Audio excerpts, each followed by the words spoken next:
है भिवंडी लोकसभा के नवनियुक्त खासदार सुरेश म्हात्रे आज भिवंडी लोकसभा क्षेत्र में जो दो बड़े हाईवे रोड जाते हैं, एक मुंबई नासिक हाईवे और दूसरा जो कि ओल्ड आगरा रोड के नाम से जाना जाता है, उस पर हो रही दररोज़ की ट्रैफिक को लेकर के आज वरिष्ठ अधिकारियों के साथ मीटिंग ली, जिसके चलते उन्होंने अपनी बात रखी कि भिवंडी शहर के अंदर जो ट्रैफिक होती है, साथ ही साथ मुंबई व नासिक हाईवे पे जो ट्रैफिक हो रही है, उसकी खास वजह के ऊपर उन्होंने प्रकाश डालने की कोशिश की और जिसके बाद अधिकारियों ने भी उस पर काम करने के लिए जल्द से जल्द काम करने का ऐसा आश्वासन दिया। लेकिन सुरेश म्हात्रे जो कि बाले मामा, उन्होंने भिवंडी शहर की टोरेंट को लेकर के जो इलेक्शन में जो बातें उठाई थी कि हम टोरेंट पावर को भी हटाएंगे, उसको लेकर के आज उन्होंने भिवंडी की मीडिया से बात करते हुए ये कहा कि हम आने वाले दिनों में भिवंडी लोकसभा क्षेत्र के लिए जो कि टोरेंट पावर एक बड़ी समस्या बनकर आई है, उसके ऊपर भी हम एक मीटिंग लेंगे। लेकिन आज की मीटिंग में सुरेश म्हात्रे ने क्या कहा, आइए देखते हैं। देखो, आज जो भी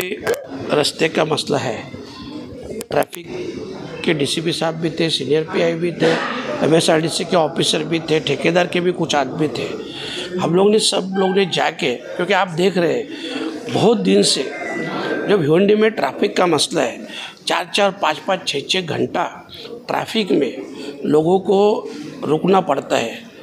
आज आप स्कूलों की स्थिति देखी होगी, स्कूल में जाने वाले बच्चे भी 3-3, 4-4 घंटा लेट जा रहे हैं। तो इसके लिए उसमें कुछ उपाय योजना करके जहाँ जहाँ आवश्यकता है हाइट बैरियर बिठा के, पाइपलाइन का रास्ता चालू करके, हाईवे में कहाँ का एग्जिट देना है, ये सब के बारे में हमारा आज डिस्कस हुआ।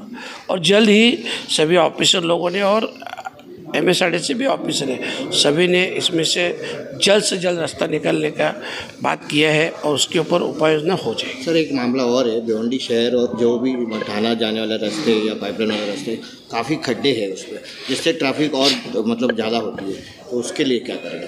देखो, ट्रैफिक का मूल कारण ही खड्डे है। जो मेन प्रॉब्लम है ट्रैफिक का वो खड्डों का ही है। तो इसके लिए आज साहब को भी मैंने बताया कि जल्द से जल्द जितने भी, देखो आज अच्छी धूप है, तो जल्द से जल्द जितना जल्द से हो जाएगा सभी रास्ते अगर रिपेयर हो जाएगा टाइम टू टाइम, तो इसमें बहुत से प्रॉब्लम ट्रैफिक के भी सॉल्व हो जाएंगे। सर, भिवंडी में जो हेवी व्हीकल जो आ रही है, उसके लिए कुछ बातें हुई है अपने विजिबल से? हेवी व्हीकल जो है, आपने कहा कि 12 से 4 के बीच में, लेकिन हमने ये देखा है 4 बजे से रात में 8 बजे तक भी हेवी व्हीकल जो है कल्याण नगर से गुजरती है, लेकिन वहाँ पे एक्शन नहीं लिया जाता है। नहीं, देखो, ये जो भी अभी मेरी भी जिम्मेदारी है, अपनी सभी की जिम्मेदारी है। आप भी ध्यान में रखो, अगर 12 से 4 के बाद में अगर ऐसे कोई हेवी व्हीकल वगैरह आते हैं तो आप भी शूटिंग करो, मैं भी शूटिंग करूँगा और उनके ऊपर अपन एक्शन ले लेंगे। सर, एक सवाल और था कि सर, एक हाईवे पर जो नया रोड निर्माण हो रहा है, वो अभी से ही घटिया स्तर के कारण फट रहा है। आप सोनाले के आगे बढ़ेंगे तो सारे रोड जो है कम से कम 5 किलोमीटर के अंतर में सारे रोड जो है गायब हो चुके हैं। उसके बारे में क्या करें? नहीं, देखो, वो तो मैंने अभी पहले ही बताया कि काम सब घटिया क्यों हो रहा है, काम लेट क्यों हो रहा है। इनमें आप सब देख रहे हो, एक ठेकेदारी जिम्मेदार नहीं है, इसमें बहुत से अधिकारी है, बहुत से ऑफिसर है, बहुत से नेता लोग हैं, ये सब की मिली भगत है। तो इसके लिए इन सब की अभी इंक्वायरी के लिए मैं रिक्वेस्ट कर रहा हूँ।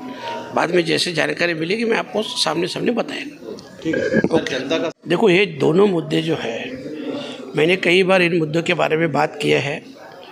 आपको भी मालूम है, अभी 2 वीक अधिवेशन था, शपथ विधि भी था। अभी शपथ विधि हो गया, अधिवेशन हो गया। अभी जो टोरंटो का मीटिंग होगा वो लाइव होगा, सब मीडिया के सामने होगा और जो भी अपने ग्राहक के, मैं खुद रहूँगा, सबके सामने लाइव में रहेगा। जो सवाल रहेंगे, मैं टोरंटो वालों को भी खुद को फ़ोन पे बोला हो, जो आम लोगों के सवाल है उनका जवाब आपको देना पड़ेगा। उनको जो बात से दिक्कत है, जो प्रॉब्लम्स है, वो आपको सॉल्व करने पड़ेंगे। ये तो देखो, मैं अभी भी बोल रहा हूँ कि टोरंटो के बारे में आईजीएम का तो अलग ही बात है, आरोग्य के बारे में तो अपन उसके ऊपर एक्शन ही चालू करेंगे, क्योंकि वो मेरे को डिस्ट्रिक्ट लेवल का बनाने का है, तो उसका तो प्रोसीजर में चालू करेगा। पर टोरंटो का बोलता हूँ, नेक्स्ट वीक में जो भी मीटिंग होगी वो लाइव मीटिंग होगी और आप सब लोग रहेंगे। मुंबई नाशिक वाहिनी जी आहे ते पावसाळ्याच्या दरम्यान जे चॅलेंजेस आहेत त्याचा आढावा घेण्यासाठी माननीय खासदार महोदयांनी आज ही बैठक बोलवली होती आणि सर्व जे ठाणे शहरापासून ते ठाणे ग्रामीणच्या हद्दीपर्यंत जे मुंबई नाशिक रोडचं जे कामकाजाचा आढावा खासदार महोदयांनी घेतला आणि त्या ठिकाणी MSRDCचे ऑफिसर्स, ट्रॅफिकचे डिपार्टमेंटचे आणि इतर सर्व डिपार्टमेंटचे अधिकारी हजर होते. जे प्रत्येक ठिकाणी वेगवेगळ्या स्पॉटचे जे चॅलेंजेस आहेत त्याचा आढावा घेण्यात आला. त्यामध्ये MSRDCनी जे काही कामं करायचे आहेत तात्काळ बेसिसवर, तात्काळ प्रभावाने त्याच्याबद्दल सूचना देण्यात आल्या. त्याचबरोबर लाँग टर्म बेसिसवर जे काही काम करायचं आहे त्याच्यासुद्धा सूचना देण्यात आल्या आहेत. आणि ट्रॅफिक डिपार्टमेंटलासुद्धा काही महत्त्वाच्या सूचना खासदार महोदयांनी दिलेल्या आहेत. त्याच्यावरसुद्धा आम्ही अंमलबजावणी लवकरच करणार आहोत. नक्की काय म्हणजे या वाहतूक कोंडीतून सर्वसामान्यांची या काही दिवसांमध्ये सुटका होणार का, त्यांना काय विश्वास? नक्कीच होईल. काही 2-3 जे महत्त्वाचे चेंजेस घडतील ते आहेत की जे डायव्हर्शन पॉईंट्स आहेत, म्हणजे जेव्हा कन्स्ट्रक्शन काम चालू असतं तर काही ठिकाणी नवा सिमेंट रोड आहे आणि काही ठिकाणी जुना डांबरीकरण रोड आहे. त्याला जॉईनिंगचा जो पार्ट आहे, जो डायव्हर्शन पार्ट आहे, तो डांबरीकरणाचा भाग असतो, तिथे जास्त खड्डे झालेले आहेत. परंतु जवळपास 4 ठिकाणं असे आहेत जिथे आता तो डायव्हर्शनचा पॉईंट निघून सरळ सलग सिमेंटचे रोड होणार आहेत. त्यामुळे ते जे मेन डायव्हर्शन पॉईंट्स आहेत ते कमी झाल्यामुळे सुद्धा बऱ्याचशा अंशी जे बॅकलॉग तयार होतो तो कमी होणार आहे. त्याचबरोबर खारेगाव टोल नाक्याच्या ठिकाणीसुद्धा बरेचसे जवळपास 70 ते 80% काँक्रिटीकरणचं काम झालेलं आहे आणि त्याची क्युरिंग पिरियड येत्या 8 ते 10 दिवसात संपेल. त्याच्यानंतरसुद्धा फरक पडेल. त्याचबरोबर खासदार महोदयांनी जे पाईपलाईनचा रोड आहे त्याचा पुरेपूर वापर विशेष करून छोट्या गाड्यांना करण्याच्या बाबतसुद्धा सूचना दिल्या आहेत. त्या अनुषंगाने सुद्धा ट्रॅफिकचे चेंजेस आम्ही लवकरच करणार आहोत आणि याच्यानंतर मला वाटतं की येत्या 8 ते 10 दिवसामध्ये नक्कीच त्याचा चांगला परिणाम दिसून येईल. 2-4 वर्षांपासून वाहनतळाचा मुद्दा पुढे आला होता. तत्कालीन पालकमंत्री साहेबांनी त्या वाहनतळांच्या जागांच्या सुद्धा पाहण्या केल्या, परंतु पुढे तो मुद्दा काय सरकला नाही. त्याचं काम चालू आहे. मला वाटतं जे खारेगाव टोल नाका आहे तिथे ते वाहनतळाचं काम चालू आहे. पण त्याच्यामध्ये काय टेक्निकल अडचणी असतील तर त्याच्याबद्दल डिपार्टमेंट सांगू. सर, भिवंडी सिटीमध्ये जे हेवी व्हेकल्स आहेत ते दिवसापर्यंत येतात, त्यासाठी काय करणार आहे? आपण भिवंडी शहरामधून आता नवा नोटिफिकेशन काढलेला होता आणि त्या अनुषंगाने दिवसाच्या वेळेस जे ठाणे शहरामध्ये जे नोटिफिकेशन आहे त्या अनुषंगाने दिवसाच्या वेळेस आपण हेवी व्हेकल्सचा जो मूवमेंट आहे ते रेस्ट्रिक्ट केलेली आहे.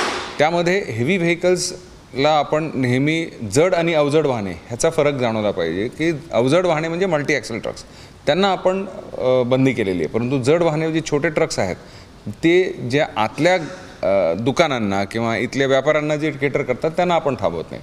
तरीसुद्धा त्याच्यात आम्ही रिस्ट्रिक्शन्स जे आहेत किंवा त्याच्यात थोडंसं डायव्हर्शन पॉईंट्स देऊन त्याच्यात सुद्धा कंट्रोल करणार आहोत. साहब पिछले 15 महीने में